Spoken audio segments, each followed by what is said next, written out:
बताते हैं कि 3 राज्यों के चुनाव के जो नतीजे हैं वो किस तरीके से 2024 में लोकसभा चुनाव की दशा और दिशा तय करेंगे और हवा किस तरफ बह रही है, रुझान क्या कहते हैं, क्या नॉर्थ ईस्ट से ही निकलेगा जीत का कोई बड़ा और तगड़ा फॉर्मूला, ये आज का सबसे बड़ा सवाल है। लेकिन बीजेपी के लिए जहां राह आसान होती नजर आ रही है, वहीं कांग्रेस के लिए साफ तौर पर मुश्किलें खड़ी होती हुई नजर आ रही हैं। और उससे भी बड़ा सवाल यह कि राहुल गांधी भारत जोड़ो यात्रा करते हैं और उसका कोई असर क्यों नहीं नजर आता।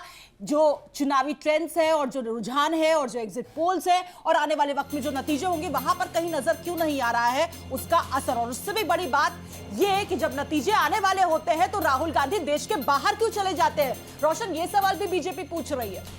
कांग्रेस के लिए वाकई आत्ममंथन का वक्त इसलिए भी है क्योंकि 2024 करीब है। अगर आप इसे सेमीफाइनल मानते हैं तो आपको यह तय करना होगा कि आगे आने वाले चुनाव में आप क्या परिवर्तन करने जा रहे हैं। और अगर आप मानते हैं सब कुछ ठीक है, सांप्रदायिकता पर या मुद्दों से भटकाकर बीजेपी चुनाव लड़ रही है, तो इसके लिए फिर आपको 2024 के लिए तैयार रहना होगा। एक बार फिर से भारत एक्सप्रेस पर पूरी तस्वीर समझिए।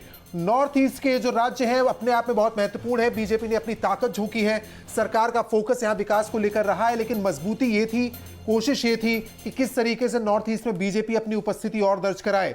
तो त्रिपुरा में हालांकि मुकाबला बार बार ऊपर नीचे हो रहा है, नेक टू नेक फाइट जिसे हम कह सकते हैं, कई बार टाई की स्थिति बनती हुई नजर आई। लेफ्ट और कांग्रेस का गठबंधन और मेघालय शिलोंग की तस्वीरें देखने के साथ ये टैली जो चल रही है उस पर फोकस करना भी जरूरी है। त्रिपुरा में इस समय लेफ्ट और कांग्रेस का जो अलायंस हुआ है 18 सीटों पर आगे है, कुछ में नतीजे कुछ में रुझान, और बीजेपी का अलायंस 29 सीटों पर। तो अभी तस्वीर बीजेपी के पक्ष में है।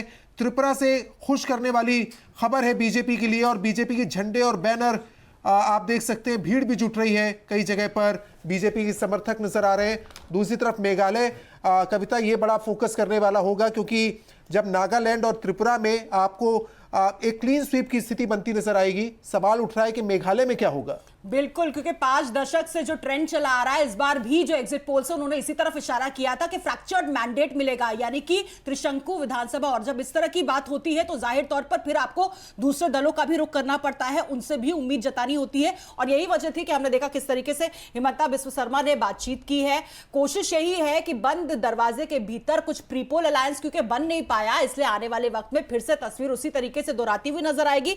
यह एक बड़ा सवाल है।